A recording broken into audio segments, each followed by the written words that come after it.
Ladies and gentlemen, it's a pleasure to join you today. In these COVID-19 times, we can still see the power of people to connect, to exchange ideas, and support each other. This is particularly important when it comes to addressing the challenges surrounding depopulation. I commend the 4 Spanish regions of Castilla y León, Galicia, Cantabria, and Asturias for coming together to tackle this issue head-on. This project will come up with policy recommendations to manage the expected population decline. It will conclude with a strategy to help improve the well-being and to guarantee the territorial and economic sustainability of your 4 regions. I will follow the outcomes of today's event and the work on this strategy very closely as I progress in the drafting of my long-term vision for rural areas and as I move forward in my work on demography in the European Commission. Depopulation is part of the challenges surrounding the demographic change that we are witnessing across many regions in the European Union. Demographic change is essentially about people and their lives. Addressing demographic change, including issues like depopulation, is key to building a fairer and more resilient society. I work with all my colleague commissioners to ensure that Commission policies take account of the implications and impact of demographic change. To facilitate this work, we produced the Commission's first ever report on the impact of demographic change on 17th of June.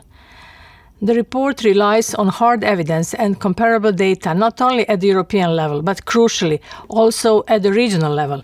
It brings out the major impacts of demographic change, such as on economic growth, labor markets, health and long-term care needs, and public finances.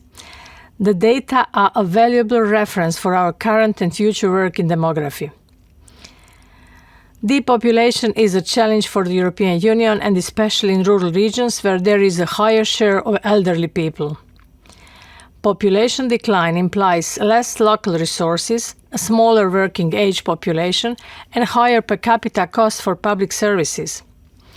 I'm glad that you have reached out to the European Commission to develop this plan, taking into account a long-term vision in a number of policy domains. Through our technical support instrument, we can indeed provide technical support to cater to region-specific circumstances and needs. Our support aims to help member states and regions to develop efficient and effective policy measures.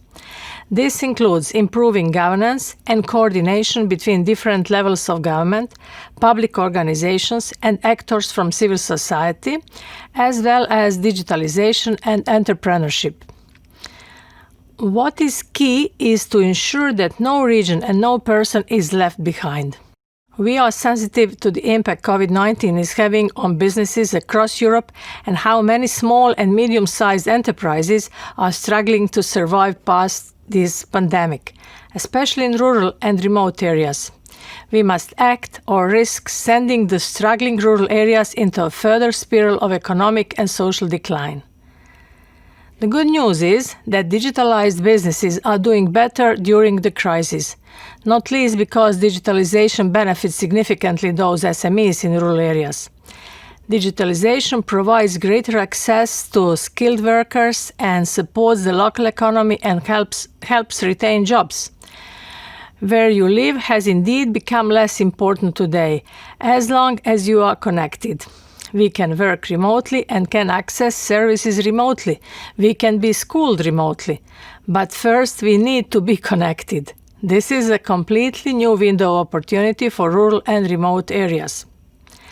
However, only a quarter of businesses are highly digitalized.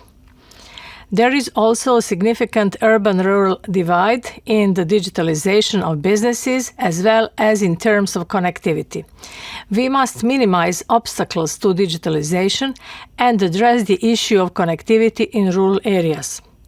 The current crisis has highlighted the gaps between the connected and the unconnected. Reducing digital divides and inequalities means member states must ensure affordable, adequate broadband internet access for all citizens as the basis for participation in digital economy and society. The digital strand of national investments under the Recovery and Resilience Facility, which is 20% of the envelope, must take into account the needs of rural areas. Indeed, digital connectivity in rural areas is a key sector of the European structural and investment funds, and when coupled with the new Connecting Europe facility, this support will accelerate the deployment of 5G and fiber connectivity, especially in rural areas. In its bid to support rural areas, I am working on a long-term vision for rural areas designed to help rural Europe unlock their full potential and deal with issues such as depopulation, connectivity, economic development, and limited access to services. We are currently analyzing the results of the public consultation that successfully concluded on 30th November. We started with the consultation because we want you, the regions, to be at the core of our vision. It is only jointly that we will come up with creative ideas and useful, pragmatic and actionable solutions to address the challenges and opportunities faced by rural areas that aspire to have a vibrant, dynamic and attractive future. We also plan to organize several events, including a stakeholder conference, because we want those most closely involved with these issues to play a part in how they are addressed. We plan to adopt the long-term vision by the middle of 2021, and it will present a clear view on what kind of rural areas we want to have in 2040 and offer a toolbox of opportunities underpinned by tangible pilot projects. We want rural areas to remain rural, to maintain their unique character. The vision will be concrete and operational. We want to unlock the potential of the rural areas. It should pay particular attention to young people and the gender dimension. Dear ladies and gentlemen, we have an opportunity here to nurture the heart of the European Union by connecting and collaborating with each other in making rural areas an even more attractive place for people and businesses to live and work. As a former mayor of Dubrovnik, I truly understand the importance of listening to the needs of people on the ground, really listening to them to help provide specific policy solutions.